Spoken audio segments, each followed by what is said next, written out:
We're here to drive the all-new Volvo V90 Cross Country in the only place it really seemed appropriate to do so, Sweden. In fact, the north of Sweden, where we're going to take this car on some tricky driving terrains to see just how well it handles them.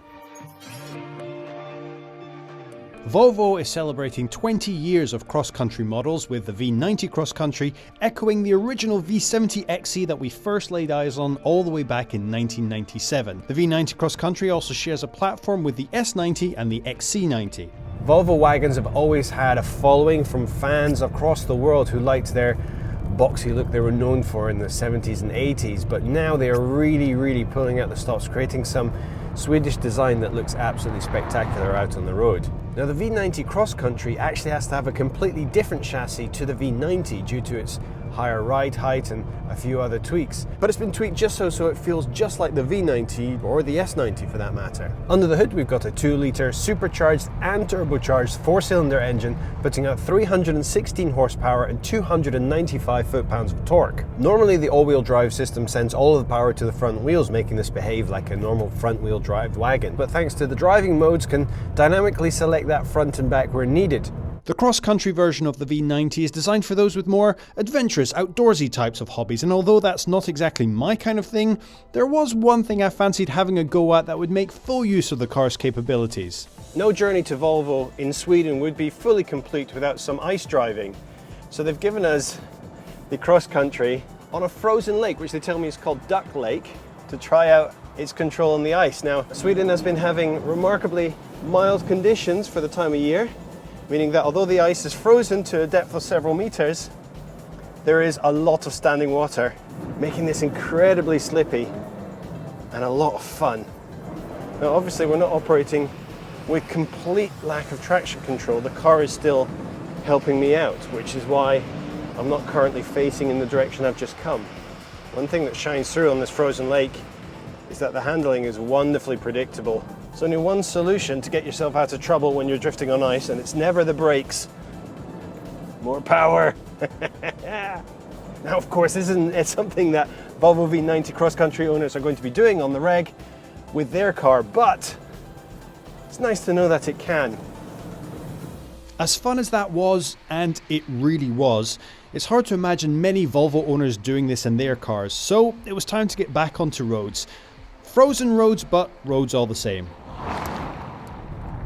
The Sensors Connect system comes standard with Apple CarPlay and Android Auto, as well as Volvo's apps for things like Spotify and others, meaning the car is absolutely laden with connectivity and functionality.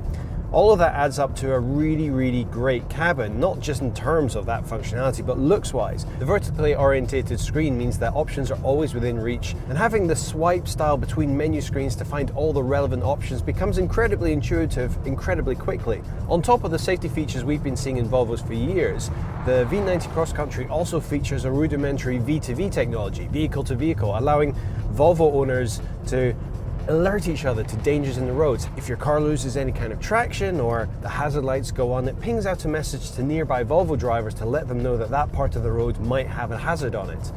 Now, the system's only available in Sweden and Norway at the moment, where penetration of Volvo is incredibly high, but there's hope that they'll roll it out more internationally at a later point. Of course, we really hope that one day there'll be an international standard across all automakers, so this will really be useful. But for now, it's good to see manufacturers like Volvo take the first steps towards it. To drive out here on the road, well, the V90 Cross Country's been an absolute joy. We're running it with studded tyres, a real requirement out in the north of Sweden in the wintertime. So the tyres are a bit louder, the braking distance is a bit longer, and the steering isn't quite as communicative as it should be. So I can't give you a full rundown of exactly the minutiae of how this is to drive. But in terms of comfort, in terms of ease of use, the car's been a fantastic thing to have for these last couple of days.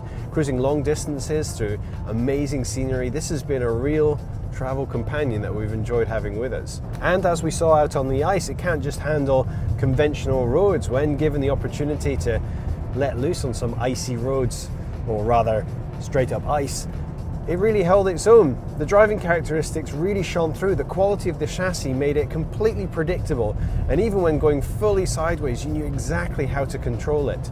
This is a car that's got all of its capability hidden just below the surface, ready to pounce out when you need it most. In all then, the V90 Cross Country marries great looks outside and in with decent tech and that solid Volvo safety record.